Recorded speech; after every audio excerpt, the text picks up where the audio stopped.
Hello, my name is Mark Turner.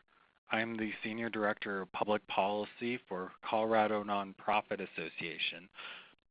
Today I want to talk to you about 5 tips for a successful day at the Colorado Capitol. This webinar is for nonprofit organizations, board members, employees, and volunteers. And in this webinar, I'll cover 5 essential tips for having a successful day of advocacy at the state capitol on behalf of your nonprofit organization. First, I wanted to talk about what I mean by advocacy. By advocacy, I mean actively supporting a cause to influence public opinion or public policy. It includes everything from educating the public on important social issues to encouraging people to vote in an upcoming election to lobbying. By this, I mean influencing legislators to vote yes or no on specific legislation. Aside from requiring lobbying to be an insubstantial part of a nonprofit's activity, federal law places few restrictions on a nonprofit's activities. Simply put, nonprofits can advocate for causes, not for candidates. As with any activity by a nonprofit organization, it's important to know relevant laws and regulations, devote sufficient financial and human resources, and understand key issues. But just like writing a grant, recruiting a volunteer, or communicating with a major donor, the core of nonprofit advocacy is about helping people understand why the issues addressed by your organization matter. You are making the case for stakeholders to take an action that supports the essential work of your nonprofit organization and those your organization serves. State legislators are key stakeholders because they make public policies affecting how nonprofit organizations carry out their missions. To make good public policy, it's important for them to understand how their decisions impact the ability of nonprofit organizations to meet the needs of their constituents. Their decisions ought to be informed by the expertise of nonprofit organizations that understand the issues and how public policy can help address those issues. Being the expert in the room first requires that you be in the room. First, identify why you're going to the Capitol.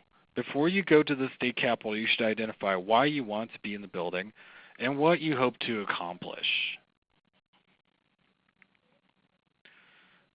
So in thinking about this, is your goal to educate legislators about your nonprofit's work? Ask a legislator to run a bill or vote for or against a pending bill? Testify for or against a bill to be heard by a legislative committee?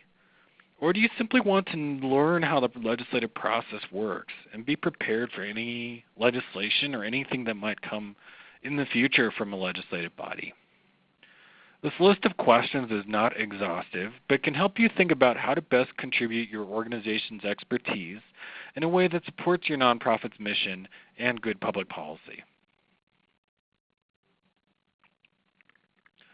Tip number 2, identify when and where you are going.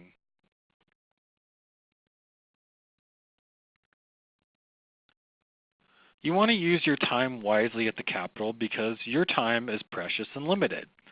Legislators' time can be even more limited and precious, particularly between January and May when the legislative session is going on.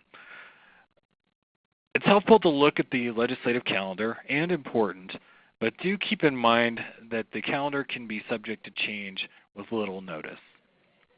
So if you are following a particular bill or wish to testify on a bill, take a look at information about the bill on the General Assembly website and the House or Senate calendars to see when it will next be heard.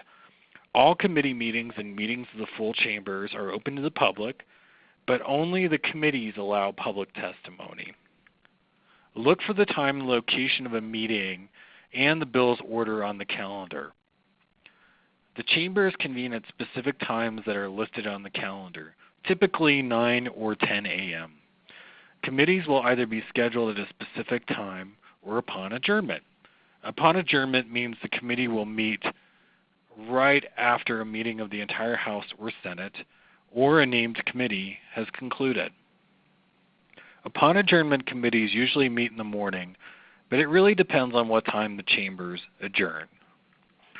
All chamber meetings can be watched from the third floor galleries in the Capitol. Committees meet in a room in either the Capitol or the Legislative Services Building, also called LSB, at 200 East 14th Avenue, as specified on the calendar. In general, there is not a set amount of time that the chambers or committees spend on each bill. Typically, the calendar is followed, but the order of bills can be changed at the meeting and bills can be laid over. Showing up at the beginning of a meeting and waiting until a bill is heard is the surest way to avoid missing a bill's hearing. Otherwise, you can try to listen online and show up when your bill is up, or make your best guess of when to be there.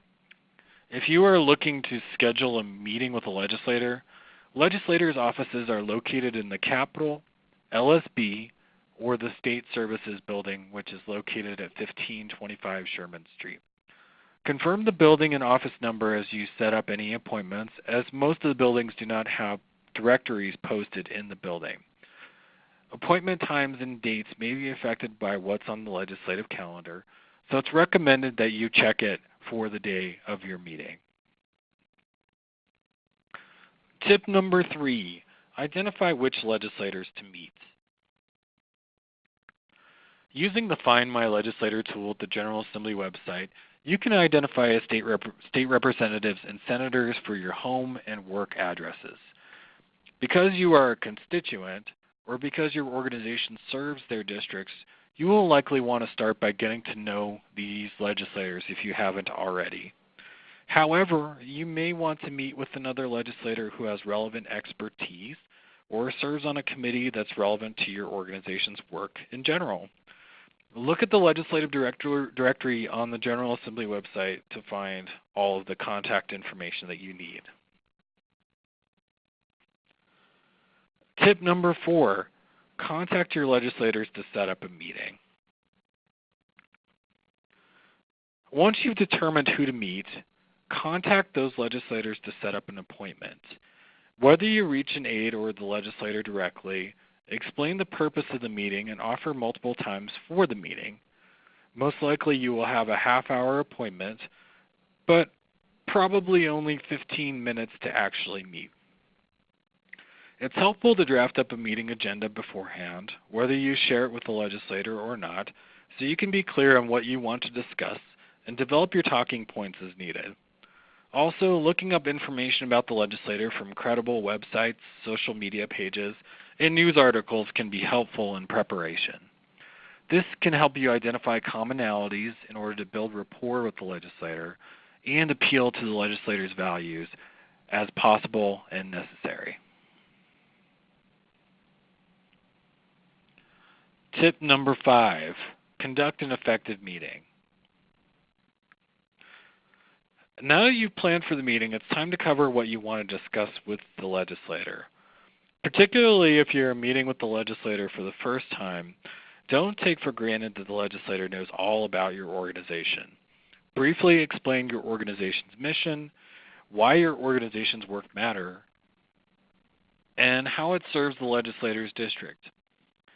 If your goal is to discuss some bills with the legislators, be sure to explain how they are relevant to your organization, its mission, and those you serve, especially in the legislator's district. Bring fact sheets or collateral to leave behind with the legislator. The legislator may not remember everything about the meeting, but these materials can help reinforce the key points. Legislators have limited time to read things. It's best to give materials that are brief and to the point.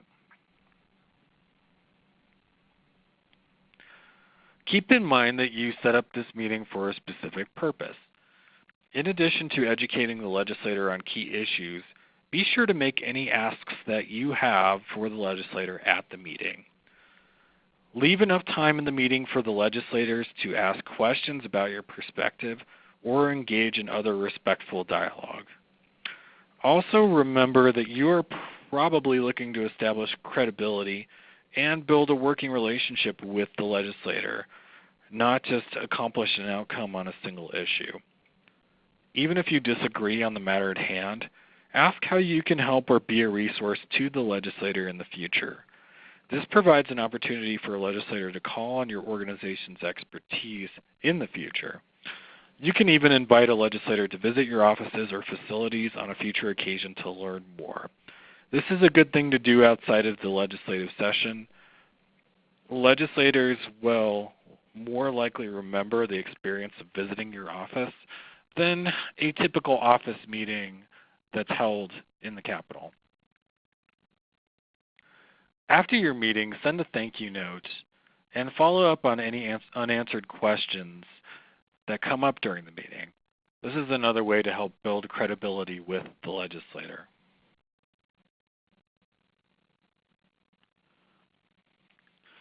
At the General Assembly's website, you can find many helpful resources for setting up your meeting and learning more about legislators.